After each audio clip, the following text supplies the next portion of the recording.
My name is Lauren Cole, 32 years old. My mother said it like she was commenting on the weather. We're just trying to be nice, including you. Don't think you matter. Her voice was bright, sugared with fake warmth, and loud enough that the people at the next table could have written it down word for word if they wanted to. My uncle laughed. Not a polite chuckle, a big careless bark that made his shoulders shake and his beer slosh dangerously close to the rim of his glass. He slapped the table like my existence was the punchline to a joke he'd been waiting all morning to hear. My dad didn't say anything, not a single word. He just kept eating his eggs, methodically cutting them into neat pieces, eyes fixed on his plate as if nothing out of the ordinary had been said. That was the part that lodged itself under my ribs and stayed there. Not the cruelty, the silence. We were wedged around a long table in a noisy brunch place my sister insisted on. White subway tiles, trailing plants hanging from the ceiling, sunlight reflecting off the kind of mismatched plates that are supposed to look charming. Enormous mirrors made the space feel crowded with copies of ourselves, all of them watching this scene play out. My cousins were there, my uncle's wife, my sister, hunched over her phone, thumbs moving in quick staccato bursts, as if the screen in her hand was the only thing that mattered. A couple of her friends that I barely knew had tagged along because our family gatherings are apparently a form of live entertainment. My mom's line wasn't an offhand comment. It was a performance. She timed it between refills, right after the server had walked away, right after she'd complimented my cousin on her new job. It was a deliberate shift. A spotlight turned harsh and unforgiving in my direction. We're just trying to be nice, including you. Don't think you matter. It hit like a slap. Not because I believed her, but because part of me had walked into that restaurant thinking maybe, just maybe, things were different now. Maybe after everything I'd helped with, everything I'd quietly taken care of without making a fuss, they saw me differently. Maybe they respected me. Maybe they understood my worth in a way they hadn't before. That hope died quickly under my mother's smirk. She had that look she gets when she's had just enough wine to translate her thoughts into jokes. A slight tilt to her head, lips pursed, eyes glinting. It was the look of someone who had finally said out loud what she'd been thinking for years. My uncle acted like he'd been rewarded for showing up. He leaned back, wiped his eyes, and reached for his drink. My sister didn't even glance up from her phone. The blue light illuminated her face, making her look like she was in an entirely different room. Across the table, my cousin Jenna's expression tightened. Her husband gave me a sideways look that said, "What the hell?" without using words. No one else stepped in. No one said, "That was too far." No one laughed either. The air around me thickened, heavy with something hot and bitter. Shame crawled up the back of my neck. Not because of who I was or anything I'd done, but because I had again made the mistake of sitting down at their table expecting to be treated like I belonged there. I waited for my dad to say something, anything. He didn't. He cut another triangle of egg, lifted it to his mouth, and chewed. The anger that rose in me wasn't a flare, it was a tide. Quiet, solid, impossible to ignore once it started moving. But I didn't throw my napkin. I didn't yell. I didn't demand an apology my mother would only twist into another joke. I picked up my coffee, took one slow sip, set the cup down carefully. "Got it," I said. Then I pushed my chair back, stood up, and walked away. No one called my name. No one grabbed my arm. No one asked where I was going. They watched me leave the way you watch someone go refill their drink at a party. Mild interest at best. The hostess glanced up as I passed, her eyes flicking over my face. For a second, her mouth opened like she wanted to say something, but the restaurant was too busy, and I was just one more person stepping out into the sunlight. The heat outside hit me like a wall. The pavement was bright, almost blinding, the sky a little too blue. I crossed the parking lot, unlocked my car, and slid into the driver's seat. I sat there for a moment, hands on the wheel, heart pounding in an even, steady rhythm that didn't match the chaos spinning in my head. Then I turned the ignition. I drove home with the windows down. No music, just the wind roaring in through the open glass and the sound of my own breathing. Street signs slid by in a blur. The route was muscle memory, left at the light, straight through the second intersection, merge before the overpass.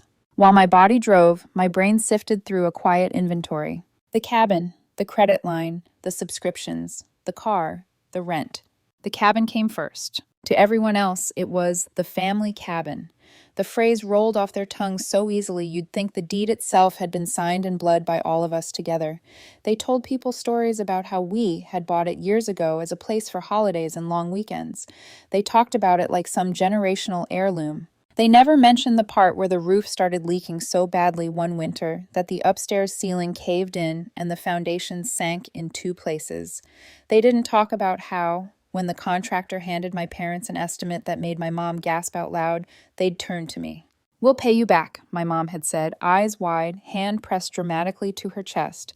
"We just don't have that kind of cash right now." They didn't qualify for refinancing. Their credit was a mess. The bank said no. I said yes. I paid for the new roof, funded the foundation work, covered the plumbing overhaul.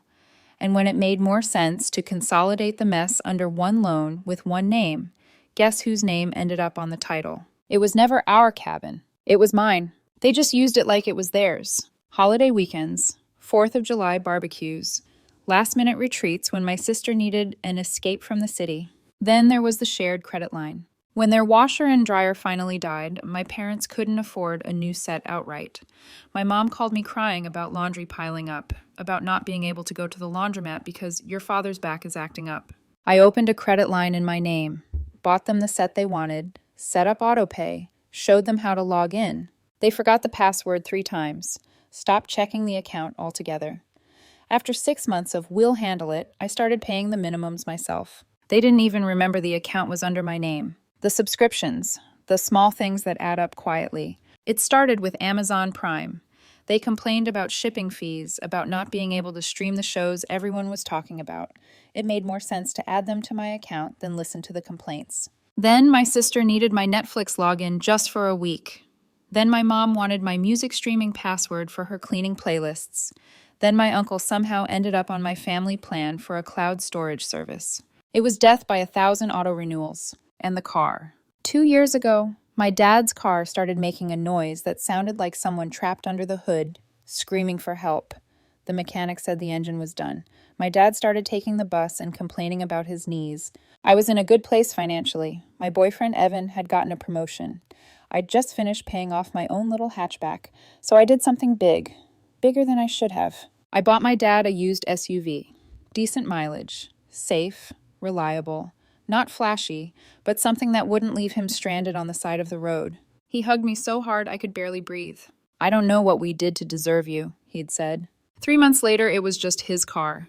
By the time I pulled into my own driveway, the buzzing in my head had clarified into something sharp and simple. This wasn't about one comment at brunch. It was about a pattern. Me, giving. Them, taking. Me, invisible. Them, offended when I stopped. I parked. Turned off the engine, sat there for another beat, listening to the tick of cooling metal. No revenge, I thought. No screaming matches they can use as proof that I'm unstable. No teary speeches they can mock later. No dramatic exits I secretly hope they'll chase. Just removal. Quiet, clean, complete. Inside my apartment, the stillness felt different.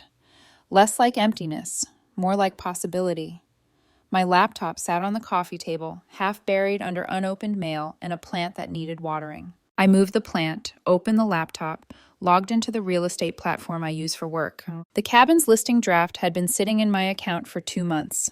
I'd written it after a 4th of July weekend where my parents had invited their friends without asking me, then spent the whole time complaining about the water pressure and the distance from town. I had never published it, until now. I clicked on the draft, reviewed the photos, sunlight catching the lake just right, the cabin framed by pines, the porch I'd paid to reinforce. Updated the date, double-checked the price. Then I hit Make Live. 5 days later, it sold. Full cash offer. No counter, no contingencies. Gone. Next, I opened my banking app. The shared credit line was listed under Accounts, a stubborn little reminder of every time I'd said yes when I should have said no. Balance. Interest. Minimum due. I selected Close Account. A warning popped up. Are you sure? Yes, I thought. I confirmed. Account closed. Autopay canceled. Any remaining balance frozen for settlement. Any future frustration? Not my problem. Let the bank call them. Let them untangle it without me. Then I logged into Amazon. Under Account and Lists, I clicked Manage Your Household. 3 familiar names. Dozens of orders over the months. Sleep masks, kitchen gadgets, random impulse buys that arrived on their doorstep in 2 days. Yeah. I removed all 3 accounts, then opened the help chat and reported unauthorized use on my subscription, asking to shut down the household feature entirely. Of course, the representative typed, we can restrict household sharing and reset access. You'll be the only user on this account. Perfect, I replied. By 9:40 that night, my phone started to vibrate on the table like it had developed a pulse. Family group chat. My sister, why is my Prime canceled? Did we get hacked? My cousin, hey, who took the cabin off the shared calendar? My mom. I watched the messages stack up one after another. Confusion, irritation, mild panic. No one said, Lauren, are you okay? No one said, we went too far. No one mentioned brunch. They were just annoyed about losing perks they thought were permanent. Then my phone buzzed again. Not a text, not the group chat. Unknown number. For a second, I considered letting it go to voicemail. Then something in my chest said, answer it. Hello? Is this Lauren Cole? The voice was smooth, professional, the kind of tone that spends a lot of time in conference calls. Yes. This is Carol Walker. I represent your mother and father in some ongoing family matters. Do you have a moment to talk? I stayed quiet. She continued, your father has asked to recover the vehicle you gifted him 2 years ago. He intends to transfer the title to a colleague. I understand it was a gift, but he's requesting the car be returned immediately. I stared out the window at the dark silhouette of the building across from mine. Of course, they'd lost the cabin, lost the credit line, lost easy access to my subscriptions. Now they were looking for whatever was left. It wasn't about the car. It was about reminding me they still believed they had leverage, that they could still make demands. When and where? I asked. There was a tiny pause on her end. Tomorrow at 1 p.m. at your parents' address, she said. I can email the details. I'll be there, I said. Thank you for your cooperation, Ms. Cole. I'm sure your parents... I hung up before she finished. The room was quiet. My keys sat on the table. For the first time since I'd bought that car, it didn't feel like some monument to my generosity or a symbol of our bond. It was just an object. Metal, rubber, glass. The real thing I'd been giving them all along wasn't stuff. It was my willingness to carry the weight they refused to acknowledge. And tomorrow I was putting that down too. The next morning I woke up before my alarm. For a moment, lying there in the half-light, I forgot what day it was. Then my eyes landed on the car keys on the nightstand, and it all came back in a slow, heavy wave. I got up, made coffee, stood barefoot in my kitchen, staring out at the gray sky while the mug warmed my hands. There was no dramatic soundtrack, no inspirational montage, just the mundane quiet before you do something you can't take back. An hour later, I was in the parking lot, cleaning out a car that technically had never belonged to me, and yet somehow felt more mine than theirs because I was the only one who remembered what it cost. There wasn't much to take. A charging cable I'd bought in a gas station years ago, coiled in the center console like a snake. The backup registration I'd kept in the glove compartment because my dad had a talent for misplacing paperwork.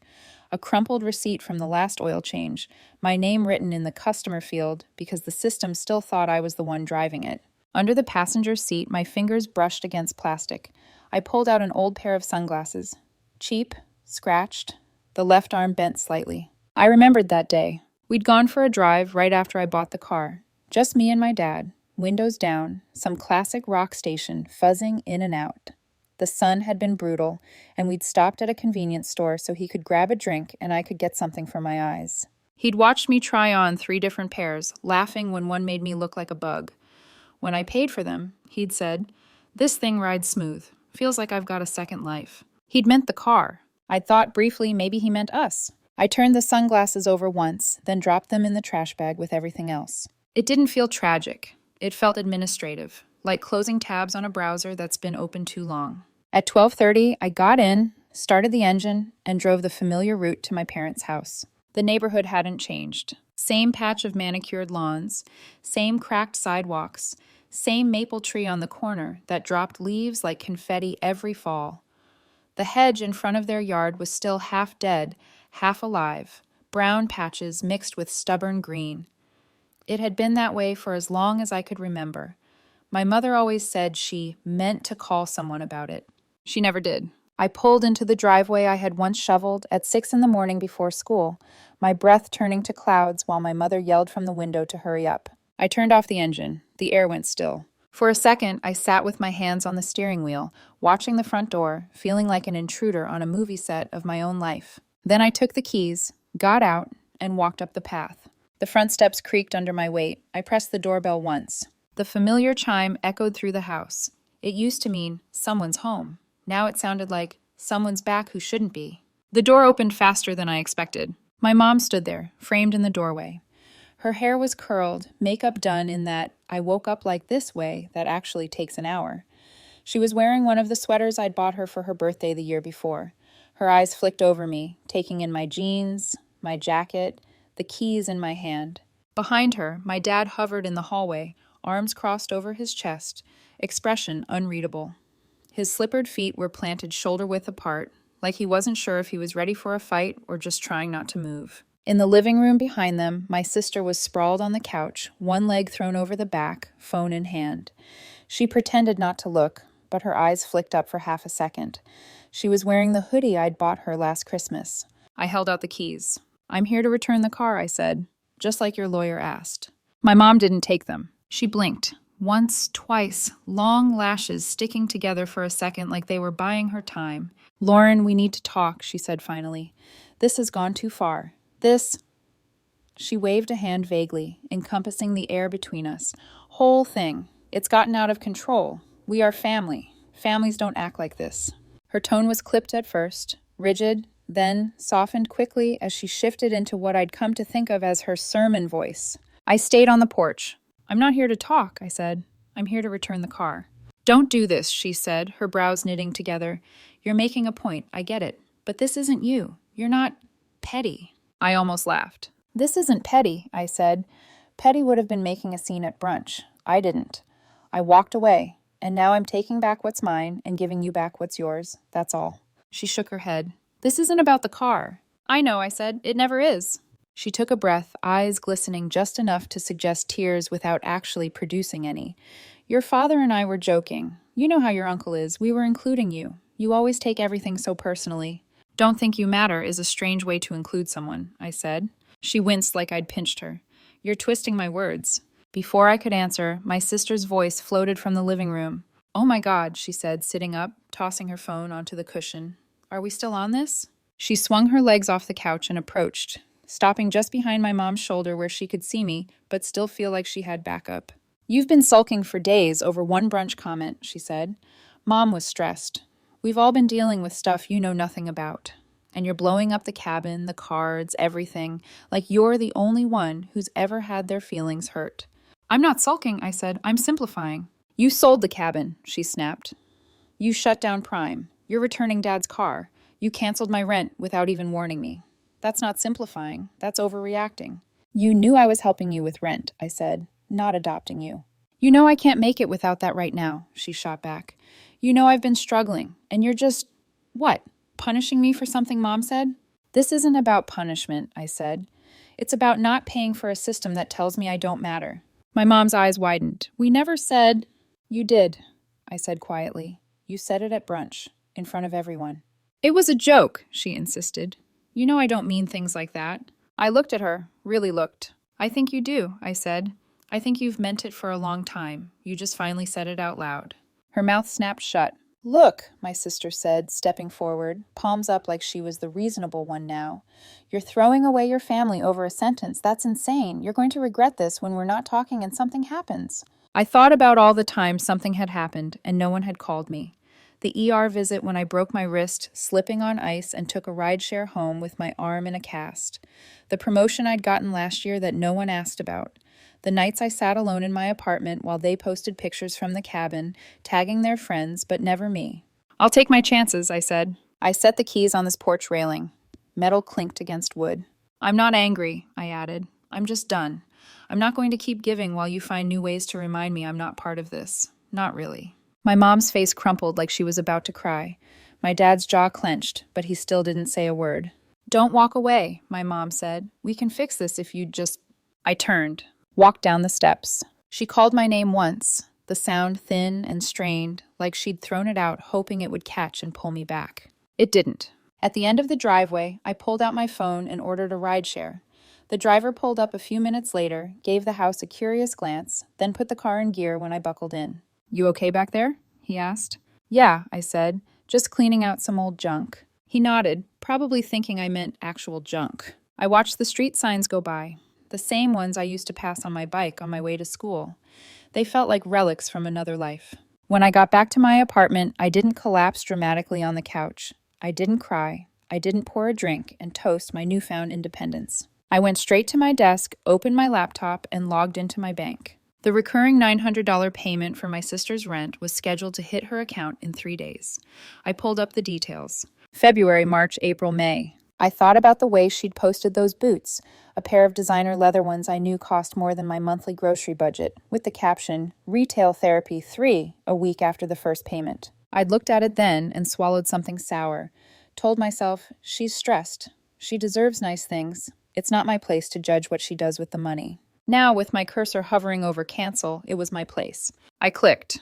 A confirmation window popped up. "Are you sure you want to cancel this recurring payment?" I hit yes. The little green check mark appeared. Payment canceled. I closed the laptop and went to bed. I slept deeper than I had in months. The next morning, my phone looked like an alarm panel in a burning building. 10 missed calls from my sister. 3 voicemails. The family group chat lit up with new messages. I listened to the first voicemail. Her tone was frazzled, but still expecting me to fix it. "Hey, I think there's a problem with the rent transfer. It didn't come through and my landlord is freaking out. Call me back." The second one had more edge. "Are you serious right now? You canceled it? Without telling me? You know I'm barely keeping my head above water." The third leaned all the way into guilt. "I'm going to get evicted because of this. Is that what you want? You knew I was struggling. You said you'd help, and now you're punishing me for something Mom said. You're being cruel, Lauren. I hope you're happy." I deleted all 3. In the family chat, cousins were chiming in. "What's going on? Is everything okay?" My uncle had sent his usual contribution. "This family is falling apart." He sends that every time someone doesn't answer a meme within 5 minutes. Then came my mom. A long paragraph about how communication is the only path forward and how we can't let small things tear us apart. It read like it had been plagiarized from an inspirational podcast. Vague, dramatic, completely free of any specifics or accountability. She didn't mention brunch, didn't mention the cabin, didn't mention the car, didn't mention my sister's Instagram boots. I put my phone down. That night, the chat went quiet. No more pings, no more frantic demands. Just a stillness I didn't trust at first. The next morning, just after 6, my phone lit up again. One new message in the family group. From my dad's number. "If this behavior doesn't stop, everyone who doesn't live here will no longer be welcome in this house." I blinked, still half asleep, rereading it twice. No emoji, no softening, just flat, direct words from the man who had never once typed anything into that chat since it was created. My sister responded immediately. "Wait, what behavior? What are you talking about?" A second later, "I live there now." No response. 5 minutes later, my mom jumped in with another paragraph about tension affecting us all and losing sight of what really matters. She added, "Your father didn't mean it the way it sounded." But he did. For the first time ever, he meant exactly what he said. And all of us knew it. I didn't reply. I just watched the typing bubbles appear, disappear, and then vanish altogether. For years, I had assumed my dad's silence meant he didn't care. For the first time, I wondered if maybe he'd been watching the same slow-motion crash I had. And maybe, just like me, he had finally decided he'd had enough. After my dad's message detonated in the family chat, the silence that followed wasn't the same stunned quiet from before. This one had weight, shape, edges. It wasn't peace. It was containment. Like everyone had finally realized the ground was cracked beneath us, and any wrong step might send them tumbling through. No one sent a single message for the rest of that day. Not my mom, who usually filled the chat with passive-aggressive devotionals. Not my uncle, who loved inserting himself into drama like it was an Olympic sport. Not even my sister, who normally couldn't go 6 hours without making herself the center of attention. Nothing. The house had finally turned inward, and I wasn't in it. The next morning, I scrolled through my phone while waiting for my coffee to brew. Still nothing from the family chat. Not even a stray forwarded article about rebuilding trust with adult children, my mom's favorite genre. It was the quietest they'd ever been. What none of them said directly, but all of us knew, was this. My sister had moved back in. She hadn't admitted it in the chat, but the signs weren't subtle. She stopped posting pictures from her old apartment, the balcony shots, the terracotta plant pots, the mirror selfies with the artificially aesthetic morning light. All gone. Instead, she posted grainy stories late at night, the unmistakable kitchen wallpaper, her cat sleeping on the ugly green couch from our childhood living room, a casserole on the stove in my mother's old chipped Dutch oven. She didn't tag the location. She didn't explain. She didn't need to. She was home. And my dad had apparently hit his limit. Later that afternoon, my uncle tried to break the tension, because of course he did. He sent a message. How about a family barbecue? Clear the air. Burgers fix everything. Usually, even if people didn't want to go, someone would respond. At minimum, a LOL or a thumbs up. This time, nothing. Not even a pity reaction. For the first time since the chat existed, a message from him sat there, untouched. By evening, my mom tried again. Another long paragraph. This one was more emotional. No one is perfect. We've all made mistakes, but we need to find a way back to each other.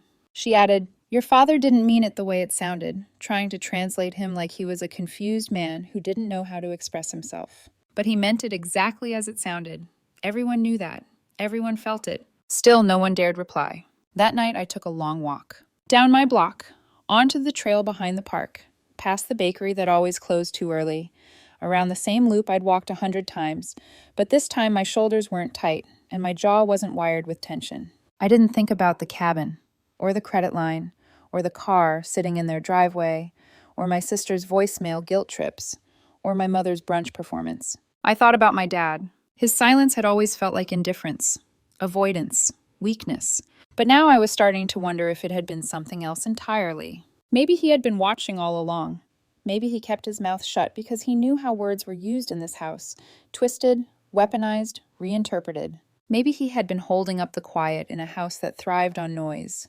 And maybe my leaving was the first crack that let his own frustration leak through. Maybe, after decades of being the family's emotional shock absorber, he had finally snapped. Not at me. At them. The next morning, still silence. My apartment felt different. Bigger. Like the air had more room to move now that their chaos wasn't spilling into it. I sat at my desk, opened my laptop for work, and realized, for the first time in years, I wasn't dragging invisible weight behind me. I wasn't checking my phone every 10 minutes, waiting for the next emotional landmine. I wasn't mentally rehearsing responses to things that hadn't even happened yet. I felt relief, a kind of relief I didn't know my body was capable of. 3 days passed, then 4. Not a single message from anyone. By the 5th day, I deleted the entire thread from my phone. Not dramatically, not pointedly, just deleted it. I didn't block them, didn't mute them, didn't make a statement. I simply removed the thing that had been bleeding into my life for too long. A boundary doesn't always have to be loud. Sometimes it's a quiet delete button. And strangely, the rest of my life started moving on its own. Work got better. Not because anything external changed, but because I changed. For the first time in months, I wasn't dragged into meetings still vibrating with family anxiety. I was present, focused, sharp. My boss emailed me after one of my reports. This is some of your best work. Whatever you're doing, keep doing it. I started cooking again. Not survival meals, actual meals. Things that required chopping and simmering and tasting. I went back to the gym. Slept through the night without waking up to phantom arguments in my head. One weekend, I rented a small car and drove along the coast with no destination in mind. Just music, wind, and the realization that the passenger seat didn't feel haunted anymore. My life didn't suddenly become extraordinary. It just became mine. Then, on the 6th day, my sister called. I watched her name light up my phone and let it ring. She left a voicemail. Her voice was tight, pulled together with effort, like a person trying not to crack. I need to talk to you, she said. Dad's message scared everyone. Mom's walking on eggshells around the house. I'm trying to fix it, but I need your help. A pause. Look, I know you canceled the rent, but if you could just cover July, just this one last time, I swear I'll figure it out. I didn't respond. An hour later, she texted, You're really going to leave me hanging over one stupid comment at brunch? Grow up. I left that one unread too. The next morning, another wave hit. A cousin privately messaged me, What happened? Everyone's acting like someone died. My uncle sent a voice note accusing me of being cold and immature. My mom wrote a long paragraph I didn't bother opening. The preview said starting things like, You're not the only one who's ever been hurt. Then that night, the message that stuck arrived. From my sister. They're talking about making me leave. Dad won't even speak to me. Are you seriously okay watching that happen? Still no apology. Still no acknowledgement. Still no self-awareness. Just expectation. Still assuming I would come through because I always had. I didn't respond. 2 days later, the ground shifted again. I was standing in line at the pharmacy when my phone buzzed with a call from my cousin Ben. I almost ignored it. Then I answered. "Lauren," he said, sounding out of breath. "Have you talked to anyone today?" "No," he exhaled. "Your sister's not living there anymore." I stepped out of the line. "What?" "She showed up at my place last night, crying, with bags. Said your dad told her to leave or he'd throw her stuff out." I swallowed. "He said that?" "So she claims. And your mom's calling everyone this morning saying she had no idea he'd go that far." I didn't know what to say. For all of my dad's recent coldness, I didn't expect him to actually kick her out. But maybe I'd underestimated how much he'd been holding in. Maybe it wasn't me he was fed up with. Maybe it was the whole circus. While Ben was still talking, another notification lit up my phone. An email. Subject: termination of joint account authorization.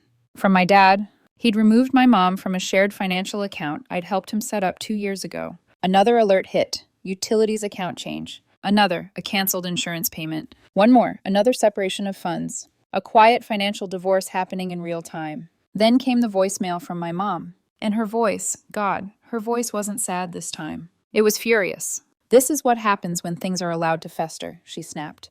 "Your father is being irrational. He's punishing all of us, and you need to come talk to him. Not me. Him." That part lodged in me. Not me, him. They weren't united anymore. Not even pretending. A fracture had opened in their foundation, and for once, I had nothing to do with it. That night, I sat on my balcony and watched the city lights blink on, one by one. The streets below were noisy, people laughing, cars honking, life happening. But I was wrapped in quiet. For the first time in years, I didn't feel tangled in their chaos. I didn't feel responsible for their storms. I felt free. Not dramatically free, not euphorically free. Just solidly, quietly, honestly free. And that was enough.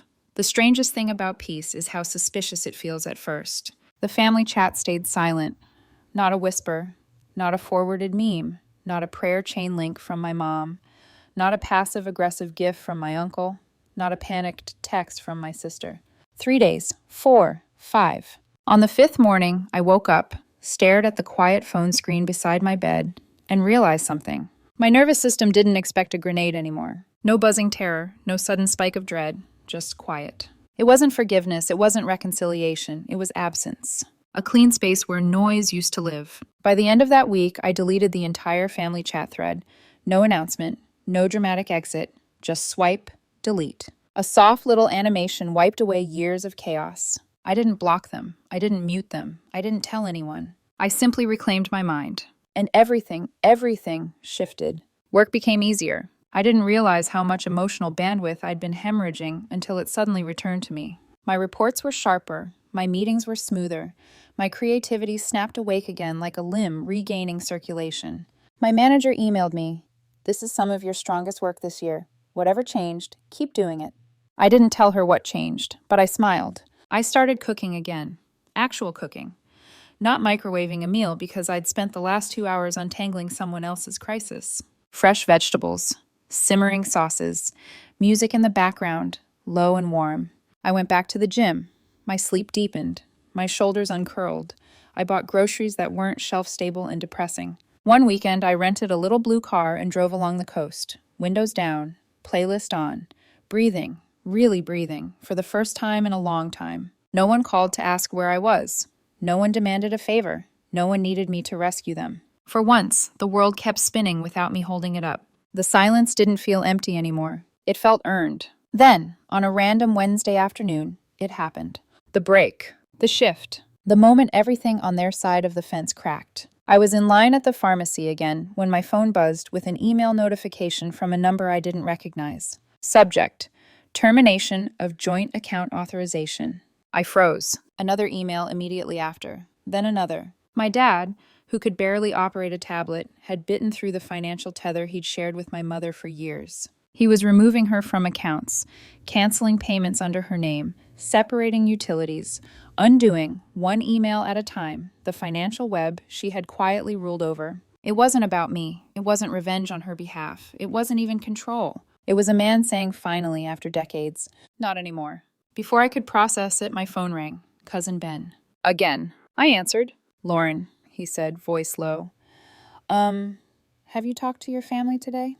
No, he exhaled. Your sister isn't living there anymore. I stepped out of the pharmacy line. What? She showed up at my place last night with trash bags and a suitcase. Said your dad told her she had till the weekend to pack or he'd throw her stuff out. What? He actually said that? That's what she claims. And your mom's been calling everyone saying she had no idea he'd go that far. I leaned against the wall. The house, the one that had always been welded shut by secrets and routines, was finally breaking apart under its own weight. Dad wasn't swallowing it anymore. He wasn't playing peacekeeper. He wasn't letting her control the narrative. Whatever fuse he'd had left burned out. I murmured something to Ben, thanked him, promised to check in later. When I hung up, another voicemail appeared. My mom. Her voice this time wasn't sugar-coated. It wasn't performative hurt. It wasn't begging. It was rage. Lauren, your father is being irrational. He is punishing all of us. This is what happens when things are allowed to fester. You need to come talk to him. Not me. Him. Do you hear me? That last line clung to me. Not me. Him. They weren't a unit anymore. The split wasn't hypothetical. It wasn't a small crack. It was a fault line, running straight through the center of the house I used to live in. And for the first time in my life, I wasn't standing anywhere near it. That night, I sat out on my balcony with a tea I didn't really drink. The city buzzed below me. Cars, voices, distant laughter, life happening. And I felt something I hadn't felt since childhood. Weightless. Not because everything was fixed. Not because anyone apologized. Not because I finally won. I felt weightless because I wasn't carrying their storm anymore. I wasn't bracing for the next demand. I wasn't anticipating the next guilt trip. I wasn't straining to keep the peace in a house that didn't even want peace. Just quiet compliance. I'd severed the rope on my end. They'd started hacking at theirs. And I was free. Quietly, simply free. 2 weeks passed. No contact, no messages, no attempts to suck me back in. The group chat might as well have died. I didn't miss it. Not even a little. I reorganized my apartment. Started volunteering twice a week at the shelter. Took longer walks. Got coffee without checking my phone for incoming disasters. I existed. Fully. Uninterrupted. And then, completely out of nowhere, I got a letter. A real one. Handwritten. The kind people only send when they have no idea how else to say something. I knew the handwriting before I even opened it. My dad. Inside, only a few lines. Lauren, you were right to leave. I stayed quiet too long and I let things get out of control. You don't owe anyone anything. You never did. Whatever peace you found, keep it. Dad. I read it 3 times. No explanations, no excuses, no blaming, no begging, no come back. Just truth. It wasn't closure. It was confirmation. A small, steady light in a long, dark hallway. I folded the letter, slipped it into the drawer where I keep a few personal things that remind me who I am, not who they told me to be. And I didn't respond. I didn't call. I didn't text. I didn't re-enter the battlefield. I honored the final line of the letter. Keep it. And that's what I did. 3 days later, my manager called me into her office. The project I'd been leading, the one I'd assumed no one noticed, had exceeded revenue projections and cut unnecessary expenses company-wide. We're promoting you, she said with a smile. You'll have more control over your hours, less time in unnecessary meetings, a raise. I accepted on the spot. Then, for the first time in my entire life, I booked a trip for myself. No family obligations, no subtle guilt, no fake emergencies, no excuses. 2 weeks in a tiny cabin outside Flagstaff. Sky. Trees. Silence that wasn't a punishment, but a gift. I rented a car, turned my phone notifications off, and left. And here's the thing, no one tells you. Healing doesn't always feel like fireworks. Sometimes it feels like emptiness. A strange, echoing quiet where a storm used to live. You sit in that space waiting, instinctively bracing for the next blow, but it never comes. So slowly, painfully slowly, you fill the silence with things that matter. Books, walks, sleep, breathing, your own voice in your own head. You start remembering who you are when no one is taking pieces from you. On my last night in the cabin, wrapped in a blanket, beer in hand, under a sky full of stars, I thought about everything that had happened. Brunch, the cabin, the car, the credit line, my sister, the eviction, the accounts, the silence, the letter. And I realized something. I wasn't angry anymore. I wasn't waiting for an apology or hoping for a phone call. or imagining some dramatic reconciliation. I was simply finally done. Not dramatically done. Not theatrically done. Not, maybe they'll chase me, done. Done in a way that felt like truth. They still exist. They still talk. I'm sure there are still stories being told about me.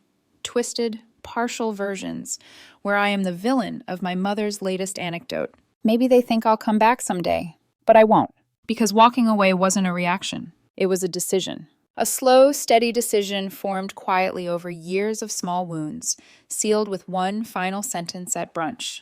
And once you make that kind of decision, you don't go back. It's been 2 weeks since I returned from the cabin. I unpacked everything the night I got home. Didn't tell anyone where I'd been. Didn't reach out. Didn't dip a toe back into the old habit of checking on everyone. The group chat is still silent. My sister hasn't tried to contact me again. My mother hasn't sent a single motivational quote. My father hasn't followed up. And weirdly, I think that's exactly how he meant it to be.